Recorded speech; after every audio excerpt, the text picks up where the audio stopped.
ingendo yundi ni ishuri utazi, meditasiyo z'abahanzi abenshi badufata nk'abasinzi nubwo tuba tuvuga ibyo batazi, sinzigera namba mvuga ibyo ntazi, nk'uko isuka iba inshuti n'umuhinzi niko nanjye ngaragaye mu bahizi, mayindi yanjye ishegesha abanzi, abatanzi bakumbura kumva ibyonzi, abanzi banjye bati nta butunzi gusa no stop ku nkuru zo kuruzi, kuko ubu ngubu amaze isi yayandi, flow ntizikiri zazindi, imikorere ntabwo ari nk'iy'ababandi, barapara uko bagize kwa kundi, bombe turikiye kure y'abakunzi, nakindi kizanye n'ukuri mbura udukundi, abanyabwenge batangiye koga amagazi ku safari utwaza inkota ugakata ingoyi, kuko imitego mu nzira ni nk'amakoma mu rutoki, basa n'ibande ryambaye karuvati ry'indagara na bari nuzabibaze bank, bahanyije nabatumye ugira inzu 10 muri Kigali kigonye bakigutera imibare, black way one day you gonna die, how could you walk my way when I'm along, guys gon' play the game you never know, you can follow cause ain't no pira more, push hard with big still big money, cause bad look for money, you know what I gotta do with Bandy City,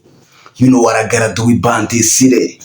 Yo, bimeze bite hano twagarutse kuri Stand for Music. It's been a while, it's been a long time, we never talk about this shit, but I'm here guys. Nagarutse rero kugira ngo mbaganirize ku kintu twese tuzi neza tuziranyeho ko tugomba guteza imbere umuziki wacu hano mu ntara. Uti rero nkuzaniye iki? Urabizi neza ko mu byumweru 4 bishize na postinze ikiganiro mvuga ku myaka 15 ishize umuziki wo mu ntara ukiri hasi, mvuga ukuntu abahanzi nyine bameze nkaho batsikamiwe, uretse ko nyine akenshi biterwa na kondisiyo umuhanzi yishyizemo. Iyo umuhanzi ari mu muziki abiha agaciro, umuziki umugirira akamaro, ariko umuhanzi iyo ari mu muziki zagara nta kintu bimumarira, ashaka no kumara n'imyaka na 50, kuko burya kugira impano ni kimwe no kwibyaza umusaruro ni ikindi. Tujye tureka guca imanza tuvuga ngo abantu wenda ngo ntago badufashije, ariko se twebwe noneho twakoze iki? Nuvuga ngo niba tuzajya dukoma urusyo n'ingasire tuzajya tuyikoma, turebe abahanzi nubwo bwenda baba baratsikamiwe se bakimwa amahirwe, ariko se byibuze abagaragaje ko amahirwe yabuze ni bande? Cyangwa bose baragiye baricecekera, nabo baragenda bariyorosa tu, bamwe bava mu muziki bajya mu bindi, abandi bigira no mu biyobyabwenge. Murabizi ko abahanzi benshi bivugwa neza ko ndetse bizwi neza ko abenshi bajya mu biyobyabwenge bikagenda bikabayobya ubwenge, aho kugira ngo bakore umuziki ahubwo bakajya biyangiza ntibitekerezeho kubera nyine ibyo biyobyabwenge. Tuzi ingero nyinshi, tuzi abantu bagiye bajya mu marehab, ariko ibyo ni ibintu nyine biri common, biri rusange, kuko ntabwo ari hano gusa, wenda mu Rwanda no hanze muri Amerika abantu benshi bibikomerezwa bajya bahura n'icyo kibazo. Ibyo rero ni ibintu bigenda bibangamira nyine kariyeri y'abahanzi, ariko nicyo ndi kugarukaho ndibaza nti aba promoters wenda baratwibagiwe, it's okay, ariko se twebwe niba uri umuhanzi ukaba udafite na platform byibuze ngo ugende byibuze n'abantu bawe 5 bakuzi babe bavuga ati n'umuntu wacu tuzajya tumukurikira burya kugira abantu bawe nk'ubu ngubu abantu munkurikira hano, ndetse ngewe na Jay Simon, urabizi neza ko twebwe turabasani tugomba kubahereza ibyo dufite mu bushobozi dufite, kugira ngo tubarinde irungu, tubarinde se gutekereza ko wenda tudahari kandi nta nubwo bikwiye, kuko we are here for you and you gotta show that there for us, kugira ngo ibintu byose tubikorane fresh. Niyo mpamvu nk'abasani rero umusani wese abagomba kugira platform byibuze kugira ngo agire ahantu ahurira n'abantu be. Niba utekereza ko hari abantu mu by'ukuri bagutekereza, shaka uburyo ki nyine wajya uhura nabo. Niyo mpamvu dukomeza kugira ngo buri muntu wese uri mu majyaruguru atekereze kuri iki kintu, abasani tubafashe nyine, dufashanye natwe ubwacu, kandi kugira ngo ibintu byose bikomeze kugenda neza.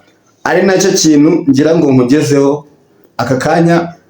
Hari studio yitwa Ban Music, umujama we mwita Young Force akorera hari Rurindo, ushaka gukora indirimbo nziza rwose, hari abasani benshi cyane ba Big Rukenetsi, hakaba abo ba Stazo, abasani beza bahari Rulindo.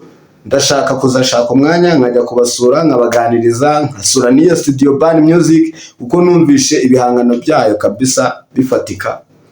Umuntu waba uri tayari nani wacu Gicumbi dufite n'indi studio kwa Diz, ndetse yaranadukoreye n'indirimbo nshyashya tubafitiye vuba cyane igiye gusohoka, turi kumwe na Raymond Blaze ndetse na Diz ubwe.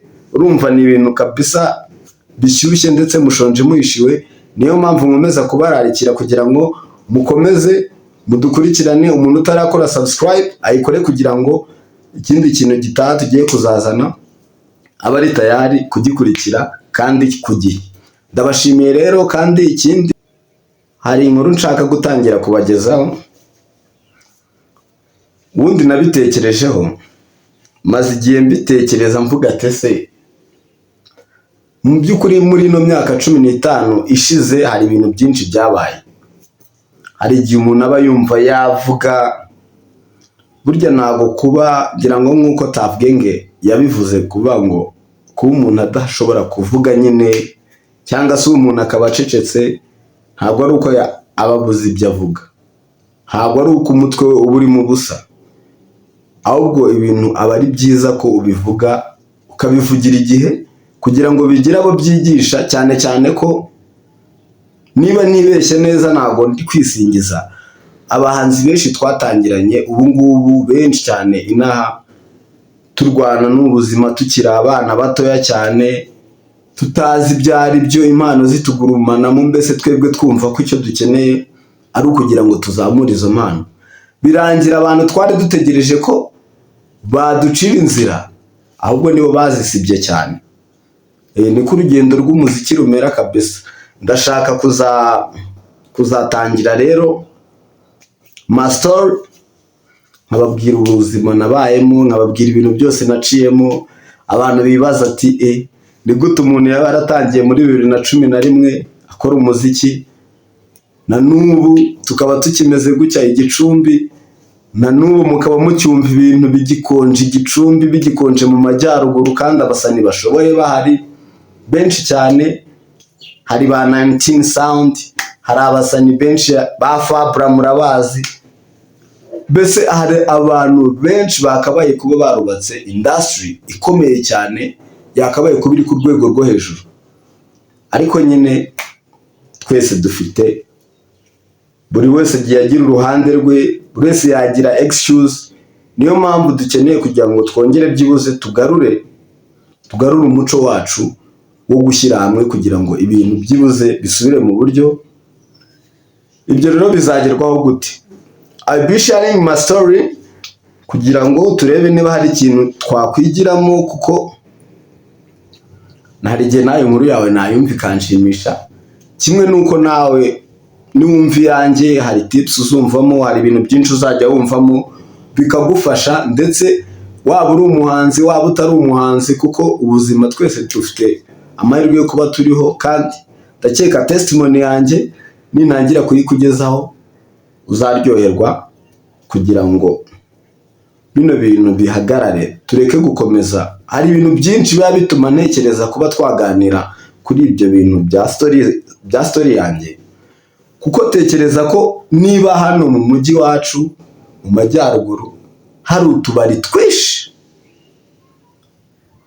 amezi angaka ashobora kwihirika nta kabari na kamwe gatekereje katari ko twatumiye abahanzi.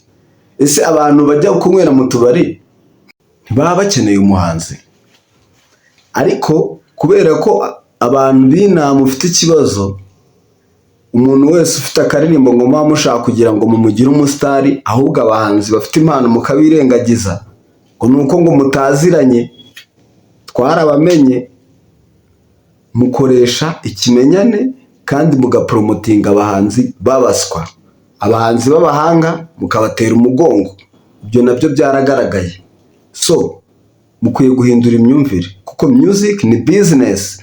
Mukorane n'abantu bashoboye kugira ngo namwe mwinjize, ariko nimukomeza gukorana n'abaswa muzakomeza gupyinagaza abahanzi bafite impano, noneho mukomeze gupromotinga ibyo bicupuri bitagira aho binagera, maze usanga intara yacu ikomeje kujya inyuma gusa. So niyo mpamvu dukeneye kuzaganira ibintu byinshi. Ndumva ari ibintu biba biri emotional, biba bitangiye gutuma ntekereza uburyo ki hari ibintu byinshi bibi byabaye ndetse twagiye twirengagiza, ariko kugira ngo noneho dushyireho umucyo kuri ibi bintu byose. Ari ikintu Yago yavuze ejo bundi, sinzi wenda muzagende mugereranye ikiganiro nakoze icyo natangiye mvuga cy'imyaka 15 ishize umuziki wacu kiri hasi wo mu ntara. Mugende mugereranye na kiriya kiganiro cya mbere Yago yahise apostinga kivuga ku bwamamare bushingiye ku kinyoma. Mugende mu bisanishe mwiyumvire. Ibintu byose ni Kigali ni imikino nk'uko nabibabwiye, ariko ni abantu bafite imyumvire ishaje, bo badafite n'ubushobozi. Aho kugiye tubanze twubaka ibintu biri seriye bifite ireme, bo barashaka gukomeza gufata abantu baziranye akaba ari bo bumva bashyira muri industry. Kandi industry ni ya beneyo, industry ni y'abahanzi bashoboye, ntabwo industry ari y'abantu mwe muziranye. We niba ufite akabari, gutumira umuntu muziranye ngo nawe uzaririmba mu kabari, azaza aririmbire n'aba bana baririmbire uko ashatse, abakiriya bawe bagucike. Nyamara hari umuntu waza akakuririmbira, abantu bawe bakishima ndetse ugacuruza nawe kandi akabaho atakugoye. Kuki mureba ibintu mu yindi shusho idakwiye? Mureke turebe business kandi dushyire hamwe, ibintu bizacamo.